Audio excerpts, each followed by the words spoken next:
The U.S. government broke its own laws to fight the drug war. What really happened when American agents laundered millions for the Sinaloa Cartel? And why did Mexico explode in fury? This is the story of Operation Casablanca, a top-secret U.S. sting operation that crossed the line. Over the next 12 minutes, we'll uncover how a mission to cripple the Sinaloa Cartel ignited a diplomatic crisis, revealing a web of deceit and betrayal that threatened to unravel decades of fragile trust between the United States and Mexico.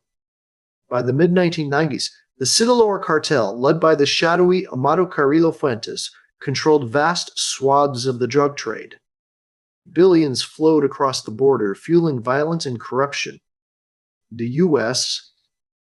Customs Service knew they had to strike at the heart of the cartel, its money. Operation Casablanca was born. Undercover agents would pose as money launderers, offering their services to the cartel. The goal to trace the dirty money and dismantle the financial networks that kept the drug empire afloat. For 3 years, U.S. agents meticulously laundered over $35 million in drug money. They infiltrated Mexican banks, established shell corporations, and navigated the murky world of international finance. This was far bigger than Operation Sea Chase with higher stakes and greater risks. But there was a catch. The U.S. government deliberately kept Mexico in the dark. Why? They feared corruption within the Mexican law enforcement and banking systems would compromise the entire operation. In March 1998, the hammer fell. Indictments were unsealed, revealing the scope of Operation Casablanca.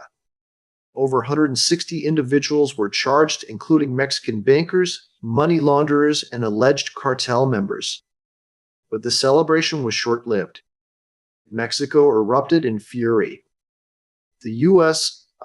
Show had brazenly violated Mexican sovereignty, operating within its borders without permission. It was a slap in the face. On May 18, 1998, Mexico formally protested to the United States. The diplomatic fallout was severe. Accusations flew, trust eroded, and the fragile relationship between the two nations teetered on the brink. Assistant U.S. Attorney Michael Bonner led the prosecution, facing intense scrutiny from both sides of the board. He had to defend the operation while navigating the complex legal and political landscape. The trials began, revealing the intricate details of the money laundering scheme. Mexican bankers claimed they were unaware of the illicit nature of the funds, but the evidence suggested otherwise. The veil of secrecy was slowly being lifted.